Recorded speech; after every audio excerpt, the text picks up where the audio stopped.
Xin chào cả nhà, chào mừng cả nhà đã quay trở lại cùng bếp chay nhà tiếp. Củ sen thì chắc cả nhà mình ai cũng đã từng ăn qua một lần rồi. Có rất nhiều cách chế biến với củ sen như nấu chè, hầm canh, kho hay là đem đi hấp. Hôm nay em sẽ giới thiệu đến cả nhà món củ sen kho chân nấm đông cô. Món này có vị thơm của gừng, béo béo của chân nấm, bùi bùi của củ sen và đặc biệt là ngon hơn khi được kho cùng với nước dừa xiêm đó cả nhà. Củ sen thì có công dụng là giúp lưu thông máu, hạn chế táo bón, chống oxy hóa, kích thích phát triển trí não, tăng cường hệ miễn dịch, giúp giảm căng thẳng, mệt mỏi. Trong củ sen có khoảng 70% là tinh bột, vì vậy những bệnh nhân tiểu đường không nên ăn loại củ này quá nhiều. Đồng thời, những người bị đại tràng hay là đau dạ dày cũng không nên ăn quá nhiều củ sen. Củ sen cần được chế biến thật kỹ trước khi ăn vì củ sen ở dưới lớp bùn nên rất dễ bị nhiễm ký sinh trùng. Vì vậy, để an toàn hơn khi sử dụng, cả nhà nhớ nấu chín củ sen thật kỹ nha. Cách để chọn được củ sen ngon là củ sen thường có đốt to, tròn và ngắn. Khi ăn thì sẽ có vị ngọt bùi, hương thơm hấp dẫn. Củ sen mà có đốt nhỏ và dài là củ sen chưa chín tới, khi ăn sẽ có vị nhạt, không được ngon. Để làm món củ sen kho chân nấm đông cô, em cần có các nguyên liệu: 150g củ sen, 15g chân nấm đông cô.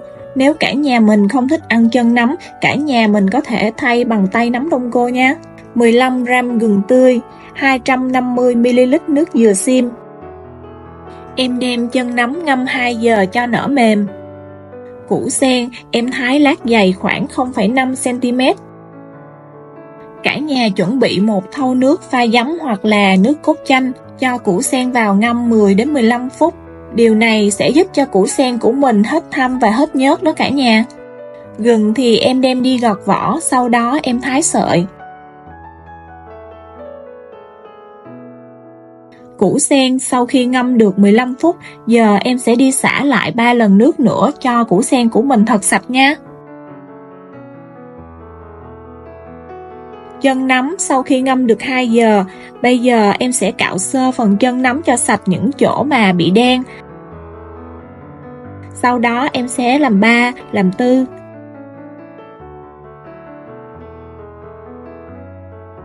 Tiếp đến, em sẽ rửa nấm qua thêm 2 nước nữa, rồi em vắt cho thật khô.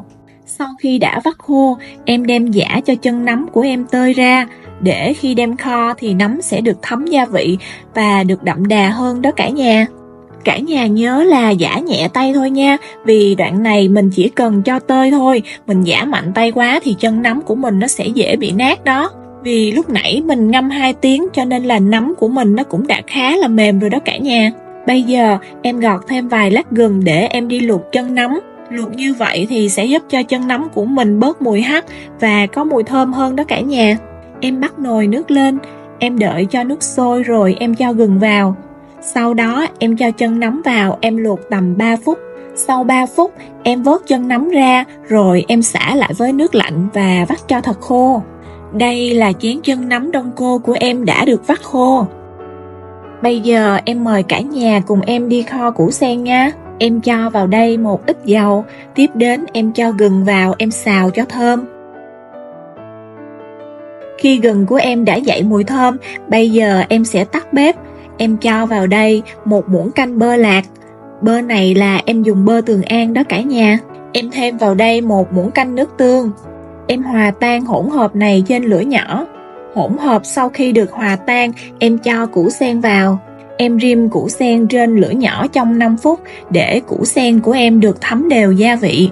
Nếu trong 5 phút này thấy có hiện tượng bị khét thì cả nhà có thể cho 1 đến 2 muỗng nước dừa vào nha.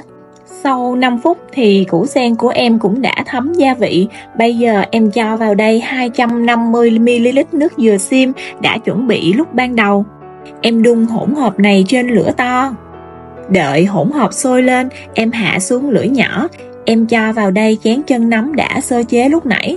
Em đun trên lửa nhỏ trong vòng 30 phút hoặc là đến khi cạn nha cả nhà. Em đun lâu như vậy thì củ sen của mình sẽ được chín, mềm và dẻo. Gia vị thì thấm đậm đà vào củ sen và chân nấm. Món củ sen kho chân nấm đông cô cùng với nước dừa xiêm của em đã xong. Giờ em bày ra dĩa. Em xin mời cả nhà cùng thưởng thức với em nha. Một dĩa củ sen chân nấm kho gừng cùng nước dừa thế này, ăn vào vừa thanh mát vừa ấm bụng, cứ phải là hao cơm lắm luôn đó cả nhà. Củ sen thì bùi bùi, mùi thơm thì thoang thoảng, nước dừa thì cạn xuống vị ngọt thanh, chân nấm thì dai dai. Món này phải nói là hết sức đậm đà luôn, cả nhà nhớ làm thử món này nha. Giờ em xin kết thúc video ở đây. Nếu như có cách nấu nào khác, cả nhà bình luận phía bên dưới cho em biết với nha. Em xin chào tạm biệt và hẹn gặp lại cả nhà trong những video sau.